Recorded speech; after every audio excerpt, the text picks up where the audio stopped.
Everyone, this is group 4 members, and for me I am Makole Siamon. We shall take you through the topic assimilation and association in Africa. Assimilation refers to the process through which individuals or groups adapt their culture, norms, values, practices of the dominant or host society, often resulting in a loss or a transformation of their original cultural identity. Association. This is the act of connecting or linking two or more things based on common characteristics, interest, or purpose. Assimilation in West Africa. The French rule many nations in West Africa, include Algeria, Ivory Coast, Congo, and Senegal. Some of the rule was forced labor, taxation, use of labor camps, introduction of caste groups. The French believed their civilization had attained higher standards and set out to impose their culture on other nations. They believed that other people could be assimilated into French culture regardless of their race. They also believed what was good for French was good for other nations, hence strove to turn Africans into black Frenchmen, speaking, living, behaving, and thinking. Let me present you to another presenter, Berry Locheng. Association in West Africa. The French changed the policy from assimilation to association in 1945. Under these systems, the French allowed Africans to develop their culture independently without being forced to adopt French civilization and culture. Unlike the assimilated Africans, retain their cultures and practice such as polygamy and Islam. So we are going to when French government replaced the policy of assimilation with association. The first point, the French had realized that assimilation would lead to equality between them and colonial people. Number two, assimilation was too expensive, especially because West Africa colonies were not self-supporting yet. Point number three, the method clashed with the commercial interest, that is, the French business persons and their friends in the colonial administration saw Africans as a source of cheap labor, therefore disapproved the idea of uplifting them.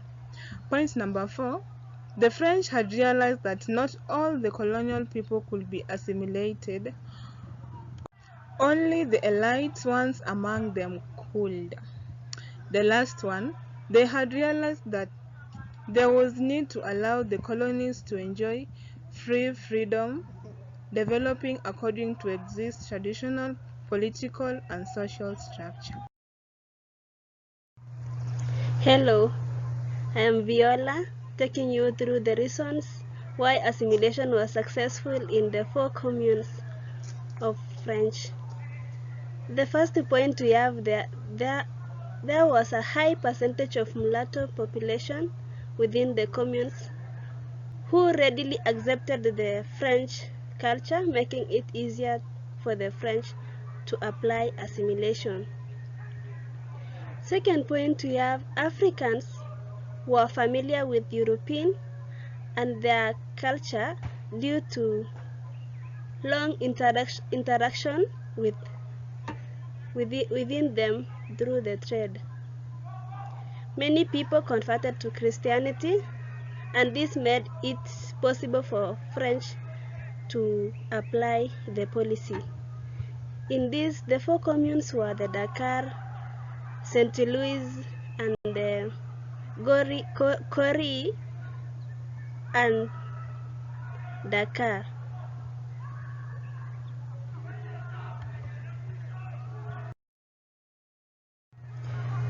To continue, we have ways in which nationalism undermined the policy of assimilation in West Africa. We have it emphasized loyalty or devotion to one's country and national independence, which was against the policy of assimilation. Nationalists agitated for boycott of anything of French origin. Thirdly, we have the nationalists created awareness on the value of African culture and systems. This encouraged Africans to condemn assimilation. Lastly, the nationalists created awareness on the importance of African unity, which exposed the hypocrisy of assimilation. Thank you. Let me welcome the next presenter. Hello, my name is Thomas Bosire, and I'm going to take you through the factors that undermine the application of assimilation policy. Number one, there was opposition by local people who did not want French to intervene with their culture.